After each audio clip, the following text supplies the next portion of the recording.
Hello बच्चों, चलिए हम लोग आज का नया टॉपिक पढ़ेंगे जिसका नाम है अभ्यास का महत्व। तो ये टॉपिक पढ़ें इससे पहले आपको एक मैं दोहा पढ़ के सुनाती हूँ। करत करत अभ्यास के जड़मती होत सुजान, रसरी आवत जात है सिल पर पड़त निशान। इसका कहने का मतलब यह है कि अभ्यास करते रहने से एक मूर्ख भी ज्ञानी हो सकता है। जिस तरह से एक कुएं से पानी निकालने पर रस्सी कुएं को बार बार रगड़ते रगड़ते रहने से एक कुएं मतलब कुआं बनता है पत्थर से, isn't it? सो वो पत्थर में भी दाग बन जाता है। बोलने का मतलब है कि उस तरह से निशान जिस तरह से बन जाता है उसी तरह से हमारे दिमाग में भी बातें बैठ जाती हैं। विद्या अर्जित करने के लिए अभ्यास अति आवश्यक है। मतलब विद्या प्राप्त करने के लिए हमें क्या करना चाहिए? अभ्यास, प्रैक्टिस करना बहुत ही जरूरी है। अभ्यास के बल पर ही एक मूर्ख कहा जाने वाला बालक वरदराज आगे चलकर संस्कृत का प्रकांड विद्वान बना और उसने संस्कृत भाषा का व्याकरण लिखा। तो इस कहानी में हम लोग पढ़ेंगे कि अभ्यास के कारण ही एक जो बच्चा मूर्ख था जिसका नाम वरदराज था, वो मूर्ख बालक आगे चलकर एक फेमस संस्कृत राइटर बना। राइटर मतलब उन्होंने क्या लिखा? संस्कृत का ग्रामर लिखा। तो तुम लोग जान सकते हो, समझ सकते हो कि grammar how difficult it is, isn't it? लेकिन वो मूर्ख बालक ने अंत में एक ग्रामर तक लिख डाला। चलो देखते हैं वो कैसे हुआ। यही बच्चा है जो है जिसका नाम है वरदराज। प्राचीन काल में वरदराज नाम का एक बालक एक गुरुकुल में पढ़ता था। उसका मन पढ़ने लिखने में नहीं लगता था। सभी विद्यार्थी उसे मूर्खराज कहकर उसका मजाक उड़ाते थे। तो ये बात अभी की नहीं है, बहुत पुरानी है, प्राचीन काल में। तो प्राचीन काल में एक लड़का था जिसका नाम था वरदराज। ओके, सो वो बेचारा पढ़ने में बहुत ही स्लो था, वो मूर्ख था। तो सब बच्चे उसे मूर्खराज बोल के चिढ़ाता था। शायद मैं सचमुच ही बुद्धू हूँ। बेचारा वो लड़का तब सोचने लगा कि maybe I am really dull, मैं सच में बहुत ही बुद्धू हूँ। गुरुजी वरदराज को बहुत समझाते परंतु वरदराज को कुछ समझना आता। बेचारा गुरुजी भी क्लास में बहुत पढ़ाने की कोशिश करता, बहुत समझाने की कोशिश करता, लेकिन वरदराज को कुछ समझ में नहीं आता था। बेटा वरदराज, अभ्यास पर ध्यान दिया, अध्याय पर ध्यान दिया करो ताकि उसे समझ सको। तो गुरुजी को लगता था कि he is not paying attention in the class, इसलिए वो बोले कि तुम क्लास में हम क्या पढ़ा रहे हैं उस अध्याय पर तुम ध्यान दो। हाँ गुरुजी, आज मैं पूरा अध्याय याद कर लूँगा। तो उसने कहा कि ओके गुरुजी, आप जो पढ़ाएंगे उसको हम आज बढ़िया से याद कर लेंगे, अच्छी तरह से याद कर लेंगे। गुरुकुल के सभी विद्यार्थी गुरुजी के प्रश्नों का उत्तर देने को तत्पर रहते, लेकिन वरदराज किसी भी प्रश्न का उत्तर नहीं दे पाता। सो क्लास में जब भी कोई क्वेश्चन पूछता है, हम लोग पढ़ाते हैं, क्वेश्चन पूछते हैं, तो you all answer together, isn't it? बहुत जल्दी जल्दी हाथ उठाते हो, आई वांट टू से द आंसर, उस तरह से बोलते हैं। उसी तरह से यहाँ भी सभी बच्चे आंसर देने के लिए बहुत एक्साइटेड होते थे, लेकिन वरदराज कोई भी उत्तर नहीं देता था। किस किस ने अपना पाठ याद कर लिया है? वरदराज, क्या तुमने अपना पाठ याद कर लिया? सो गुरुजी क्लास में पूछते हैं कि how many of you have learn the lesson? And Varadaraj, have you learn the lesson? तो मुझे तो कुछ भी याद नहीं। बेचारा वरदराज को याद करने में बहुत मुश्किल होता था, इसलिए वो सोचता था कि सब तो एक्साइटेड होकर आंसर दे रहे, सबने हाथ उठाया, सबने याद किया, लेकिन उसे तो कुछ याद ही नहीं।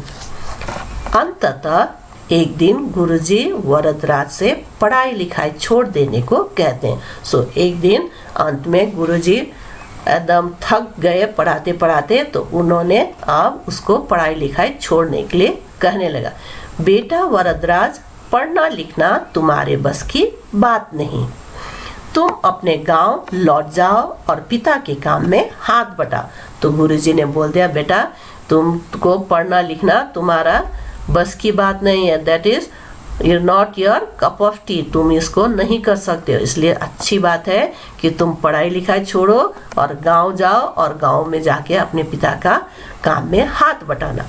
शायद भगवान ने मेरे भाग्य में विद्या लिखी ही नहीं।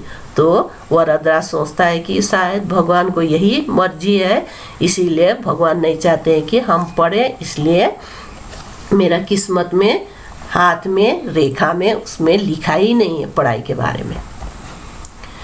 गुरुजी की बात सुनकर वरदराज को बहुत दुख हुआ।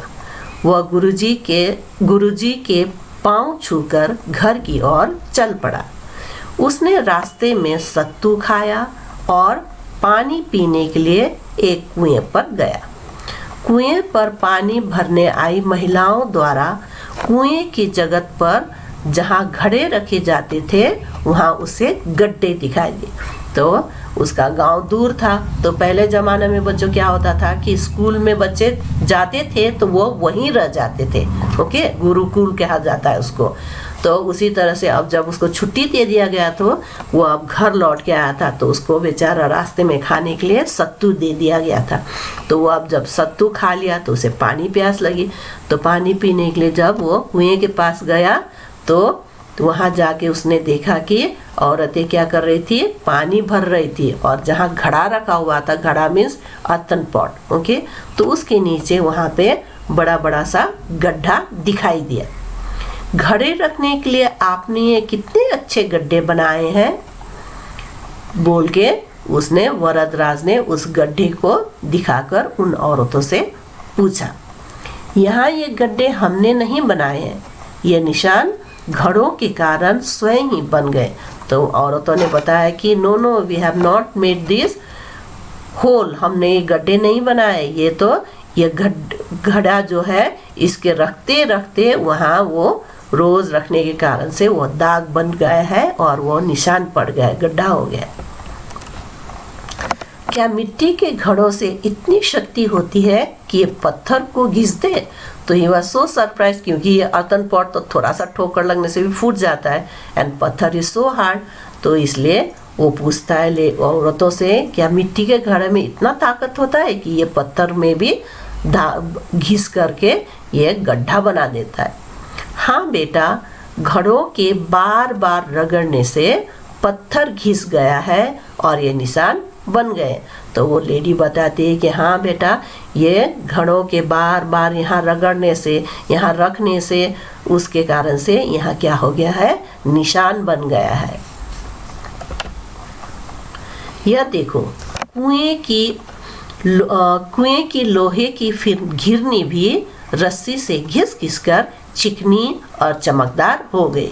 उतना ही नहीं, वो लेडी ने उसको बुला के दिखाया कि ये देखो, यह what is this, you have read in science, isn't it, it's called a pulley, okay, so उसी को हिंदी में घिरनी कहते हैं। तो वो दिखाती है कि ये देखो, ये घिरनी में भी रस्सी रोज खींचते खींचते खींचते ये क्या हो गया है, यह भी घिसते घिसते इतनी चमकीली हो गई है और चिकनी मतलब बहुत ही सॉफ्ट स्मूथ हो गया है, okay.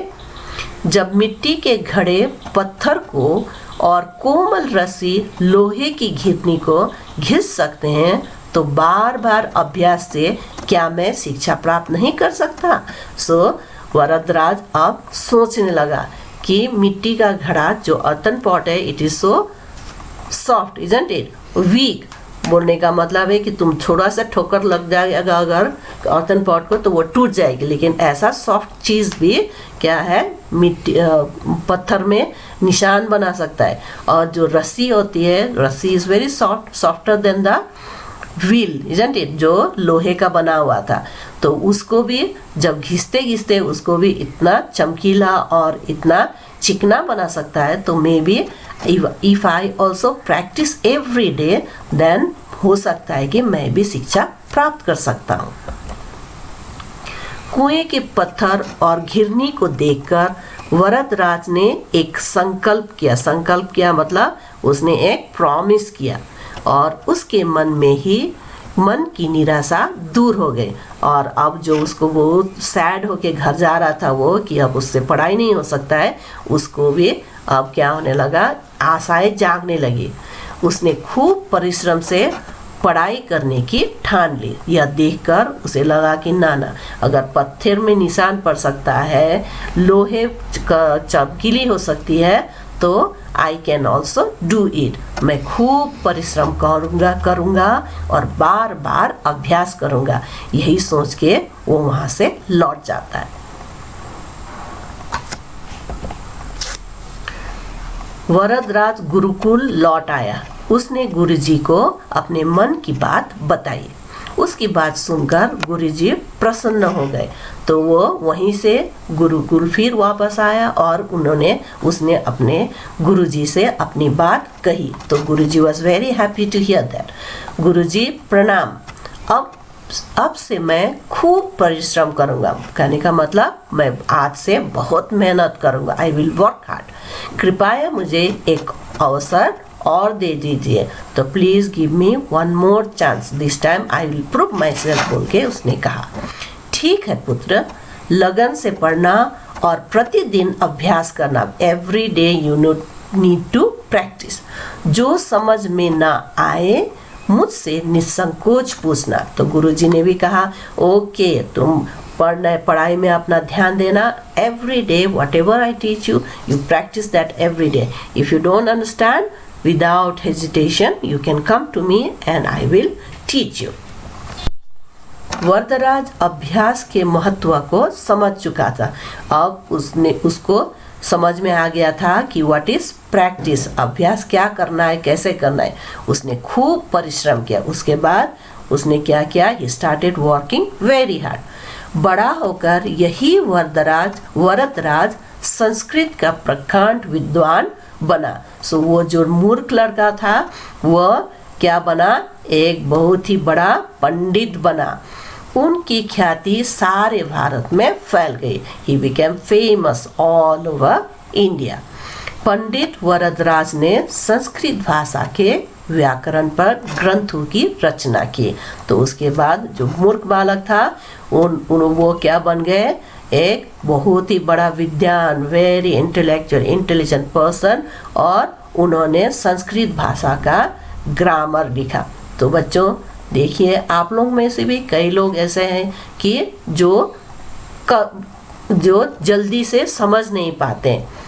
Everyone cannot come first. Some of them are there who comes first, second, third. लेकिन कुछ बच्चे हैं जो लास्ट हो जाते हैं। क्यों आते हैं? Because you don't practice.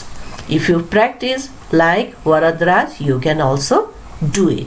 So बच्चों अच्छी तरह से पढ़ाई करना, घर पर रहें, सुरक्षित रहें। Have a great day.